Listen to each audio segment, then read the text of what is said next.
Grandpa's wisdom. One cozy evening, as the sun painted the sky in shades of orange and pink, little Oliver sat beside his Grandpa Joe in the old rocking chair on their front porch. The chair creaked gently as they rocked back and forth, watching the fireflies begin their nightly dance. "Grandpa," Oliver said, frowning slightly, "today at school I couldn't solve my math problem, and everyone else could. I felt not very smart." Grandpa Joe's eyes twinkled as he adjusted his glasses. "Ah, that reminds me of a story from when I was just about your age," he said, patting Oliver's hand. "Would you like to hear it?" Oliver nodded eagerly, snuggling closer to his grandfather. "When I was young," Grandpa began, "I lived on a farm, and we had an old tractor that stopped working one day. All the grown-ups tried to fix it, even Mr. Thompson, the mechanic from town. Nobody could figure out what was wrong." "What did you do?" Oliver asked, his eyes wide with curiosity. "Well, instead of trying to fix everything at once like the others, I remembered what my own grandfather taught me. Sometimes the biggest problems have the smallest solutions.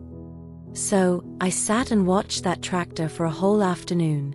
I noticed a tiny ant carrying a piece of grain into a small hole, right where the tractor's starter was." Oliver gasped. "The ants broke the tractor?" "Not exactly," Grandpa chuckled, "but they showed me where to look. Turns out, there was a tiny loose wire in that same spot.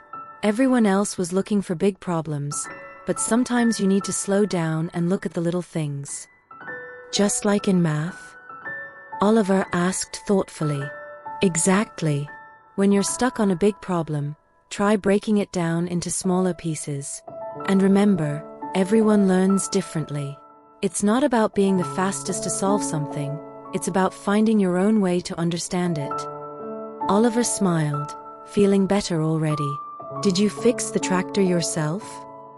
"I showed the loose wire to Mr. Thompson, and together we fixed it. You see, that's another piece of wisdom. It's okay to ask for help. Sometimes the smartest thing you can do is learn from others."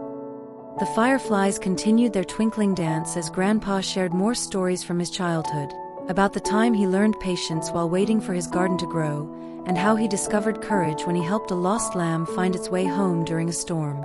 As the evening grew darker and the stars began to appear, Oliver realized something important. Wisdom wasn't just about knowing things, it was about learning from experiences, both good and challenging ones.